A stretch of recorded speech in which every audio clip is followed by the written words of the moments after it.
Mesdames,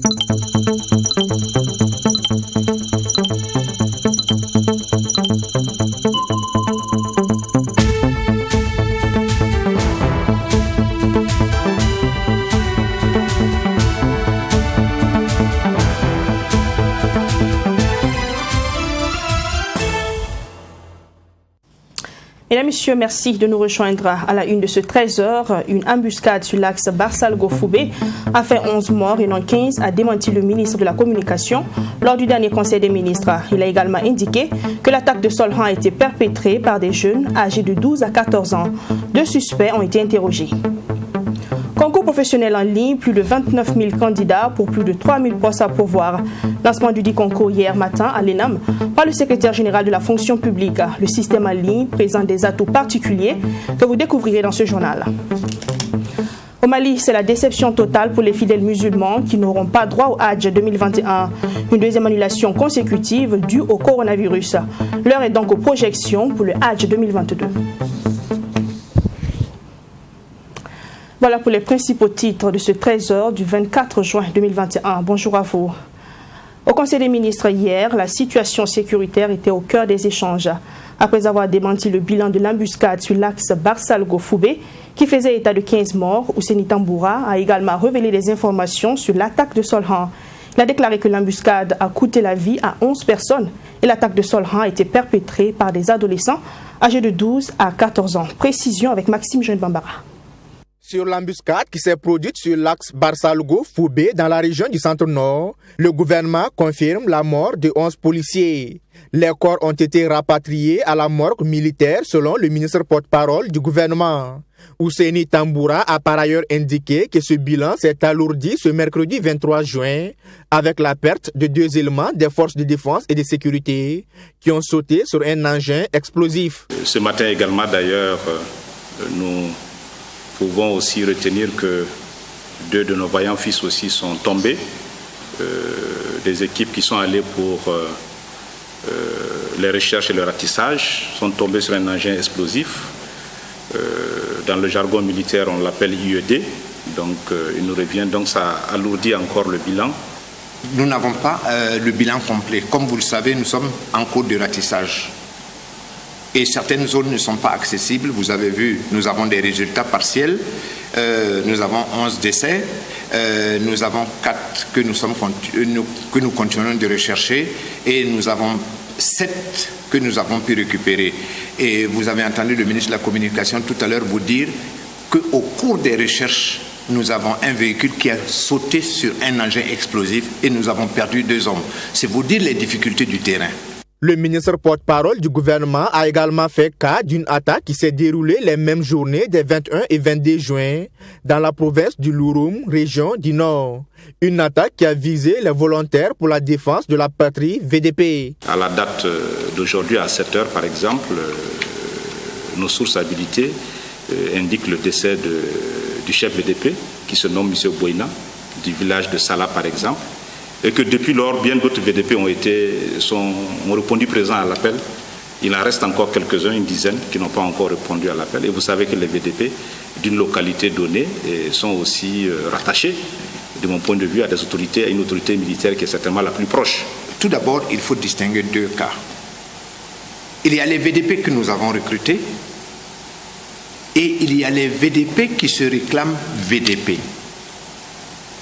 Si vous voulez faire le compte de tous ceux qui se réclament VDP, peut-être que nous avons 500 000, 1 million. Il suffit d'avoir une arme, les gens se présentent comme des VDP. Nous ne sommes pas contre le principe dès lors qu'ils défendent leur village, dès qu'ils défendent leur communauté. Cependant, s'ils ne sont pas enregistrés dans nos documents comme VDP, comment nous pouvons les assister puisque nous ne savons pas leur existence ? Aussi, sur le massacre de Solhan, on en sait désormais un peu plus avec des informations obtenues par 2 suspects arrêtés quelques jours avant l'attaque. Je peux le partager avec vous. Les assaillants étaient en majorité, par exemple, des enfants dont l'âge est compris entre 12 et 14 ans. Ça, c'est une information que nous n'avions pas au moment de l'attaque, que des femmes aussi avaient joué un rôle en indiquant des concessions ou des cibles. Mais l'information la plus importante, c'est que l'interrogatoire de ces deux personnes indique que le groupe qui a perpétré l'attaque s'appelle le Moudjahid Al-Qaïda. C'est un groupe affilié au GSIM. Ça aussi, c'est une information. Pour ceux qui sont coutumiers ou qui s'intéressent aux groupes terroristes, puisque vous savez qu'ils sont organisés de façon pyramidale, sont internationaux, ça permet naturellement aussi de se renseigner davantage sur ces groupes-là. Toujours selon Ouseni Tamboura, les services de sécurité ont appréhendé un suspect à Boromo qui se révélait être un recruteur et informateur. Le ministre de la Communication et porte-parole du gouvernement invite les populations à se départir des fausses informations véhiculées sur les réseaux sociaux et qui pour lui constituent également une autre forme de terrorisme. On poursuit avec le Conseil des ministres. Le gouvernement a adopté hier un rapport sur l'organisation des concertations communales sur le processus de réconciliation nationale. La première concertation se tiendra à Waiguya, dans la région du Nord, le samedi 26 juin prochain. On écoute le ministre de la Communication au micro de Maxime Jean-Yves Bambara. Au titre du ministère de la Réconciliation nationale et de la cohésion sociale, le Conseil des ministres a adopté un rapport portant organisation des concertations communales sur les processus de réconciliation nationale. Il vous souviendra donc qu'en sa séance du 21 avril dernier, le Conseil des ministres avait adopté une feuille de route portant donc processus de réconciliation nationale. Une feuille de route indique un peu les étapes, les activités qui sont programmées et qui devaient nous conduire donc naturellement au forum sur la réconciliation nationale. L'une des premières briques, l'une des premières étapes, ce sont les concertations communales, puisque notre pays est essentiellement composé de communes, départements. Il s'agit donc de faire en sorte que dans chacune des communes, sur la base de thèmes de référence élaborés et bien connus, de permettre donc aux forces vives de chaque commune de se retrouver et de discuter donc de la réconciliation nationale, et certainement d'en définir les natures, les contours, pour éviter, comme vous le dites souvent, qu'on pense que c'est une affaire des gens de Ouagadougou, c'est une affaire de la classe politique, c'est une problématique nationale. Et donc le Conseil des ministres a adopté ce rapport et a donc autorisé la tenue donc de ces concertations communales. La première concertation communale donc sera lancée ou sera tenue à Waiguya le 26 juin, donc samedi prochain, donc sous le haut patronat de son Excellence Monsieur le Président du Faso. Et donc c'est la ville de Waiguya qui aura l'honneur d'ouvrir cette première concertation. Et ensuite, elle se tiendra dans l'ensemble des 300 et quelques communes pour ensuite, dans des rapports communaux, constituer donc la base sur laquelle on va bâtir peut-être des rapports régionaux et puis ensuite certainement donc le rapport national qui pourra être au menu du forum sur la réconciliation nationale. Toute autre information dans ce journal, le chef de file de l'opposition politique a reçu en audience hier les policiers et militaires radiés après la mutinerie de 2011. Ces derniers ont invité Edi Komboigo à plaider auprès du président du Faso pour leur réintégration. Une démarche qui semble être comprise par le chef de file de l'opposition. Ami Valian, Alice Ouetraogo pour le point. Les policiers et militaires radiés de 2011 disent être venus solliciter l'appui du chef de file de l'opposition politique afin que ce dernier plaide auprès du président du Faso pour leur réintégration au sein de l'armée nationale. Une réintégration qui leur permettrait de contribuer à la lutte contre le terrorisme devenu un problème majeur au pays des hommes intègres. Aujourd'hui, les gens sont là, ils sont disponibles. Il faut les utiliser. Il faut utiliser les gens. Qu'est-ce que ça coûte à l'État ? Qu'est-ce que ça coûte? C'est ce que je viens de dire. De toutes les façons, à un moment donné, s'ils savent qu'ils ne peuvent pas là, nous en tout cas, on va prendre nos responsabilités. C'est comme ça, ça y est. S'ils savent qu'ils ne peuvent pas à un moment donné, nous on va prendre nos responsabilités. Parce que pays ça là, nous on ne peut pas laisser, ça va brûler. Ça ne va jamais brûler. Et nous ne sommes pas la solution. Nous pouvons apporter un appui quand même à nos camarades qui sont déjà dans des situations difficiles sur le terrain.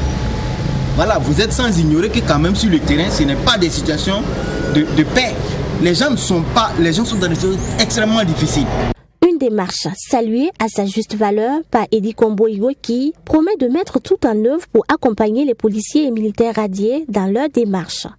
En tant qu'ancien corps à pied ayant une formation,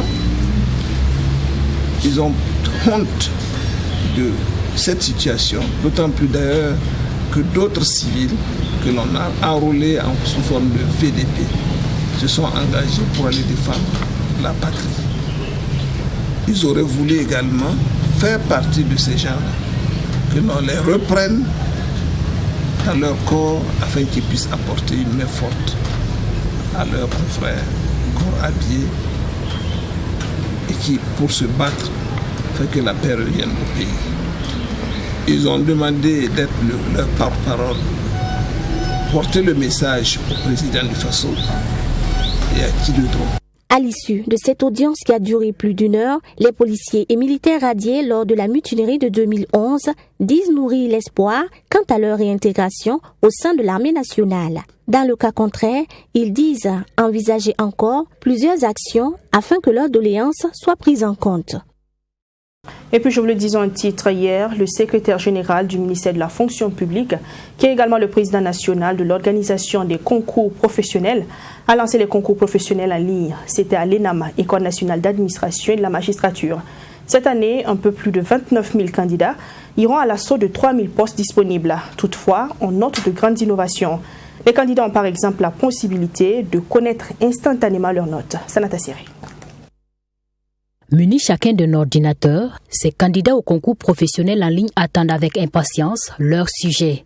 C'est le secrétaire général du ministère en charge de la fonction publique, président national de l'organisation des concours professionnels, qui a donné le top de départ des compositions de la journée de ce mercredi 23 juin. La particularité de l'administration des épreuves en ligne cette année, selon Souleymane Lengani, c'est la possibilité pour le candidat de voir sa note sur place et la proclamation des résultats par le jury le même jour. Les candidats ont la possibilité de sauter les questions, c'est-à-dire vous n'êtes pas obligé de commencer par la première question. Vous pouvez aller jusqu'à la 60e question, venir à la 30e, à la 20e, ainsi de suite, jusqu'à la fin. Il y a un onglet récapitulatif. Quand vous cliquez, vous avez votre note. C'est-à-dire, si vous mémorisez cette note, si d'aventure vous n'êtes pas satisfait du résultat qui sera proclamé ce soir, vous pouvez poser une réclamation et nous vérifierons si nous ne nous sommes pas trompés ou bien si éventuellement il n'y a pas eu un souci technique. C'est une bonne chose. Si on a les résultats sur place, c'est vraiment très bien. C'est la meilleure façon de faire les choses. Là. Voilà, composer à prendre beaucoup de temps avant de voir les résultats, c'est super truc. Bon, nous apprécions la procédure. Maintenant, je voudrais avoir des sujets qui ont des rapports avec notre profil. Sinon, dans l'ensemble, ça se passe bien. Et nous apprécions la méthode. Mais c'est que souvent, c'est les questions qui n'ont pas de rapport avec mon profil. Pourtant, on parle de concours professionnel. Ici, sur le site de l'École nationale d'administration et de magistrature, 3 concours ont été programmés. Il s'agit notamment du concours professionnel adjoint des secrétariats et celui des techniciens supérieurs de l'environnement. Chaque candidat avait précisément 2 heures pour répondre à 60 questions. Vous saisissez votre numéro récépissé. Ensuite, il y a un agent de la fonction publique qui va vous donner votre code d'accès. Vous allez saisir ça. Et puis, vous cliquez sur la section ouverture. Voilà, si vous cliquez sur la section ouverture, maintenant les questions vont apparaître. C'est que ici, j'ai répondu aux 60 questions. Voilà. C'est fluide. Bon, oui, j'ai vu ma note aussi, ça va. J'attends les résultats. C'était abordable. Bon, la procédure aussi a été assez simple puisque je n'ai pas eu de problème particulier avec la machine. Je n'ai pas eu de problème de connexion non plus, donc je peux dire que ça va. Pour assurer plus de transparence et réduire les risques d'erreur, il a été mis en place un centre de contrôle chargé de la télésurveillance des candidats, de la correction des sujets par voie électronique et de la transmission des résultats au jury de délibération. Puis ici, nous surveillons tout ce qui se passe. Pour ceux qui sont en train de composer, nous avons la possibilité aussi de voir le temps, le déroulement en tout cas de la composition. Ils sont à combien de minutes, il a commencé à quelle heure, sa session est terminée à quelle heure. Nous disposons en fait de tous ces différents éléments pour qu'il n'y ait pas de contestation possible.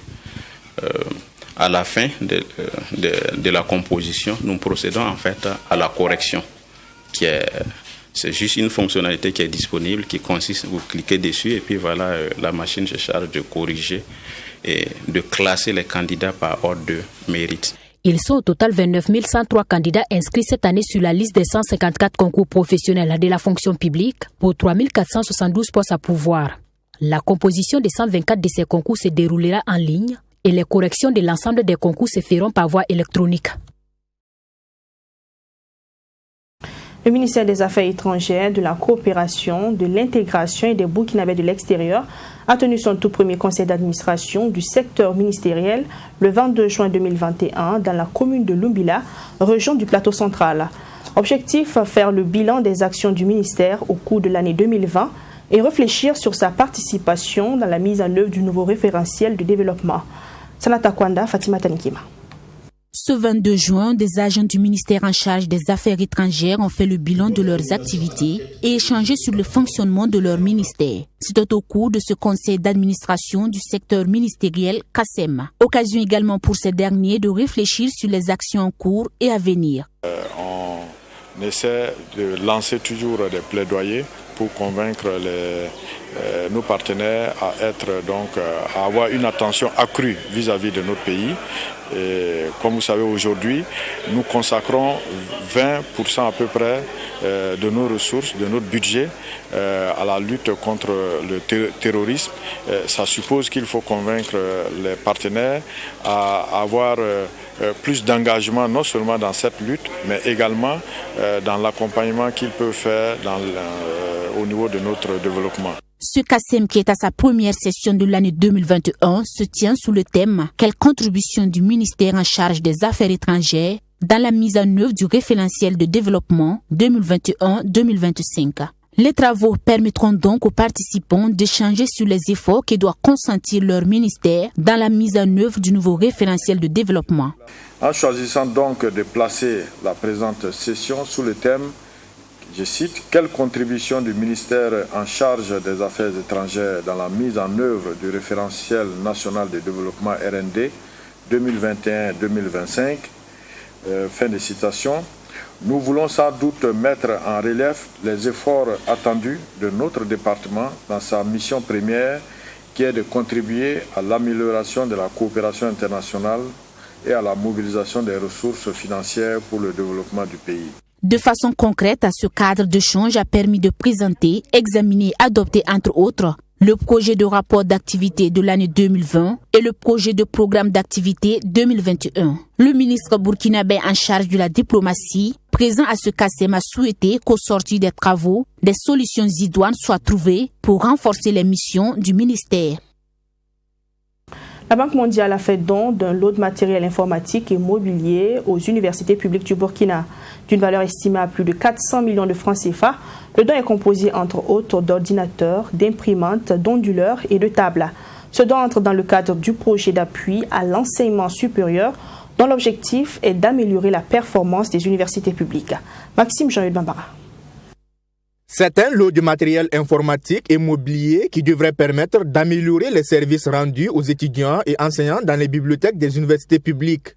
Composé entre autres d'ordinateurs, d'imprimantes, de photocopieuses, de tables, ce don entre dans le cadre du projet d'appui à l'enseignement supérieur financé par la Banque mondiale. Le projet d'appui à l'enseignement supérieur est un projet structurant, doté d'un mécanisme très innovant de décaissement basé sur les résultats, qui vise entre autres à doter le pays d'une université virtuelle pour se mettre à l'ère du numérique et également de pouvoir accompagner les institutions d'enseignement supérieur et de recherche à être plus performants pour améliorer la qualité de l'enseignement, disposer de formations plus innovantes et aussi d'aider les étudiants à pouvoir étudier dans d'excellentes conditions à travers ces dotations en matériel et aussi à travers ces ressources additionnelles sous forme de subventions qui sont données pour leur permettre aussi de devenir plus autonomes. L'on annonce également l'arrivée très prochaine de 2000 titres d'ouvrage avec des versions numériques. Et pour le ministre en charge de l'enseignement supérieur, ce matériel sera réparti entre les différentes universités publiques. Oui, la répartition, c'est que vous voyez déjà que l'université Joseph Kizerbo a déjà installé une partie de son parc informatique et ils doivent avoir près de 65 machines qui vont rester pour cette bibliothèque. Le reste, donc, tout de suite, on va essayer de faire la ventilation pour que chaque université soit livrée parce que c'est une livraison sur site. Ça veut dire qu'aucune université n'aura besoin de venir prendre d'elle-même. Le prestataire va donc assurer donc la livraison dans chaque université des ordinateurs Et je pense que les tables ont été déjà livrées. Maintenant, c'est les machines qu'on va mettre à leur disposition afin qu'effectivement toutes les bibliothèques puissent être donc équipées. Du côté des étudiants bénéficiaires directs, ce dont vient à point nommé et va contribuer à l'amélioration de leurs résultats académiques. Et en tant qu'étudiants, il faut dire que c'est une très grande satisfaction pour nous de constater ce soutien de la part de la Banque mondiale et de tous les acteurs partenaires des universités du Burkina Faso. C'est une satisfaction pour nous parce qu'en tant que premier usager et premier concerné des bibliothèques du Burkina Faso, et c'est un don, vraiment, c'est un soutien qui va participer à renforcer les capacités au niveau de ces universités-là et renforcer, j'allais dire, le processus de soutien à l'éducation et à la recherche au Burkina Faso. Le coût global de ce don est estimé à plus de 400 millions de francs CFA. Les 4 grandes universités que sont l'université Nazi Boni, l'université Norbert Zongo, l'université Thomas Sankara et l'université Joseph Kizerbo ont également reçu des chèques allant de 250 millions à 500 millions de francs CFA pour le renforcement de leur autonomie. Cérémonie de lancement des 96 heures des financiers de l'INRF. Les activités seront axées sur les nouveaux défis de la gestion des finances publiques. Pour le lancement de ces activités, c'est le président du conseil régional du centre, Éric Tiemtoré, qui était à l'honneur. Mamidri Anakamabou et Abaka Mamat pour le point.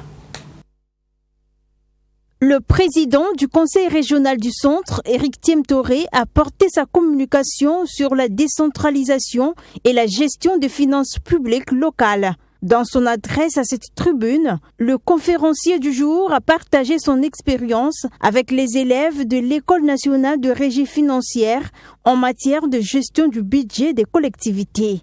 Les élèves ont vu juste, c'est pour que je partage avec eux ce que nous pratiquons sur le terrain en matière de gestion du budget qui partira de son élaboration, son exécution jusqu'à la redevabilité. Et vous savez que partout ailleurs, c'est les mêmes nomenclatures budgétaires, mais il y a quelquefois des plus-values en termes de comportement de l'ordonnateur, son respect au texte, la transparence, la bonne gouvernance. Donc c'est de ça que nous allons surtout parler aujourd'hui. Le financier face aux nouveaux défis de la gestion des finances publiques, c'est le thème retenu pour ces 96 heures des élèves de l'INRF. Un thème qui interpelle les structures publiques pour une bonne gouvernance des ressources financières. Que ce soit au niveau des administrations communales ou au niveau des administrations régionales, on n'a pas très souvent les ressources humaines qu'il faut, notamment des financiers. Et nous allons essayer, dans une dynamique de collaboration avec l'École nationale de régie financière, je venais de rappeler cela en salle, de voir dans quelle mesure nous pouvons signer un partenariat pour accompagner les collectivités territoriales en formant des agents de l'administration territoriale ou de l'administration communale pour une meilleure gestion des finances publiques. Pour l'édition 2021, un accent particulier a été mis sur le dépistage volontaire d'hépatite, suivi d'une campagne de vaccination. En plus de cette innovation, beaucoup d'autres activités sont inscrites au programme. Dans l'après-midi, il y aura un cross populaire et les autres jours, la rue marchande. Le vendredi, il y a une conférence qui est prévue sur le blanchiment des capitaux et le financement du terrorisme et leur enjeu sur l'économie burkinabé. Voilà, il y aura une activité de don de sang. Ces activités ont pour but également de permettre aux élèves de se divertir après les activités pédagogiques. Mission accomplie donc selon Issoufou Guira, délégué général de l'INRF, qui se félicite d'ailleurs de la tenue de la présente édition. Le maire de la commune de Ouagadougou a procédé mardi dernier à la remise d'attestations de formation aux ménages ayant bénéficié de la session de formation dans le cadre du sous-projet d'assainissement des quartiers périphériques de Ouagadougou. Un projet piloté par la mairie centrale qui a donné lieu à des sessions de formation et permis entre autres la réalisation d'infrastructures. C'était également l'occasion pour le maire de procéder à l'ouverture officielle du CSPS de Bassinco 3, également réalisé dans le cadre du dit projet. Sanata Siri.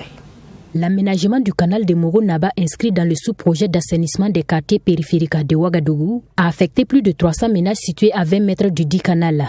Un plan d'action a donc été élaboré permettant l'indemnisation et la réinstallation des populations affectées par le projet. Parmi ces personnes, 133 ont bénéficié d'une formation notamment en entrepreneuriat, en tissage, en mécanique et en élevage. Des formations sanctionnées ce mardi par des attestations.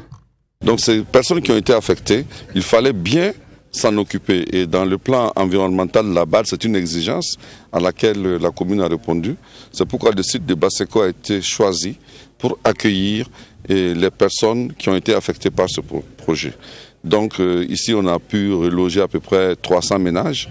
Et aujourd'hui, nous sommes venus pour remettre des certificats de formation, puisque les gens qui ont déménagé, qui ont aménagé à cet endroit un peu loin de leur site habituel, il fallait leur donner quand même de l'emploi et les assister pour qu'il y ait le moins de désagréments possible.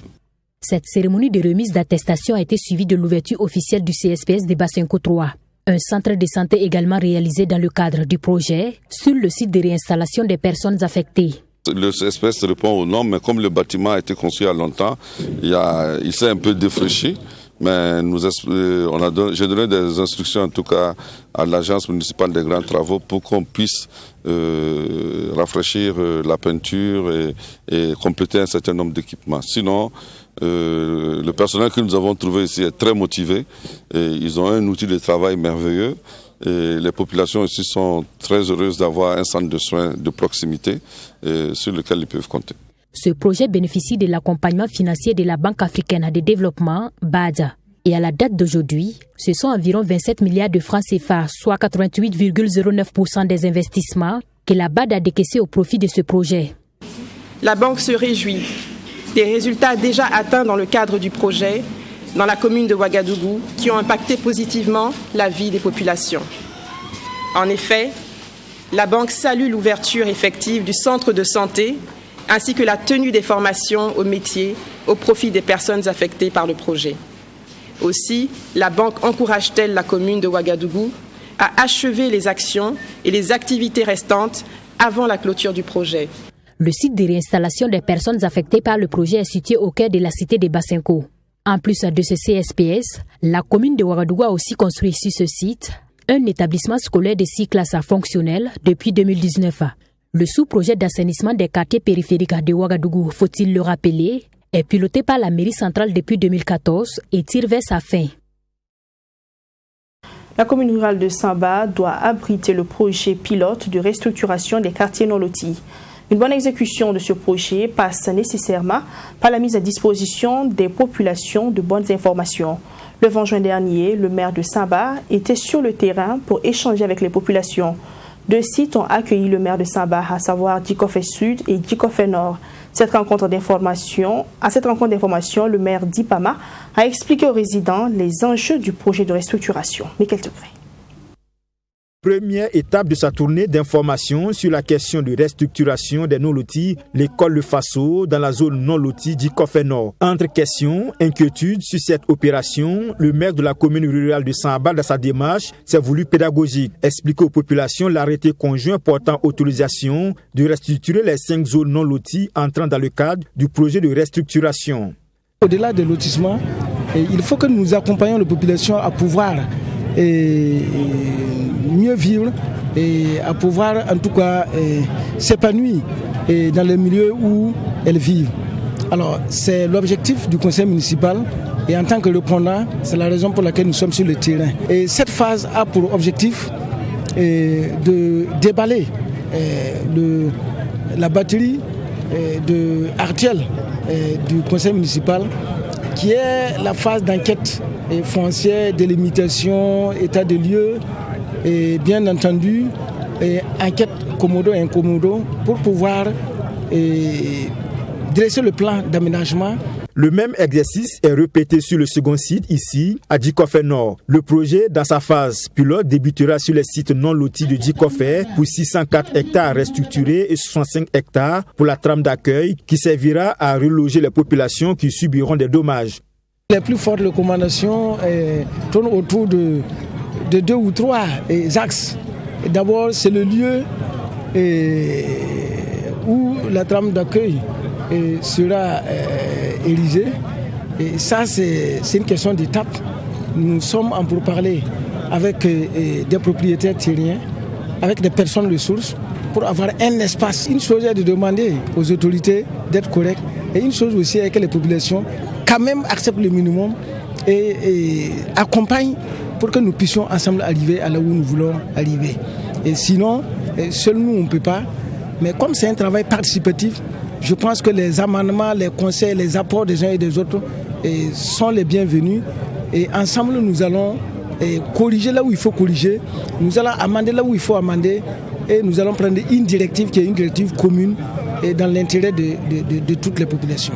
La superficie totale des sites objets du projet de restructuration est de 2741 hectares. 5 zones non loties à Samba sont touchées par ce projet de restructuration. Il s'agit de Dikofé Nord, Dikofé Sud, Samba Nord, Bargo et Nyoko 1.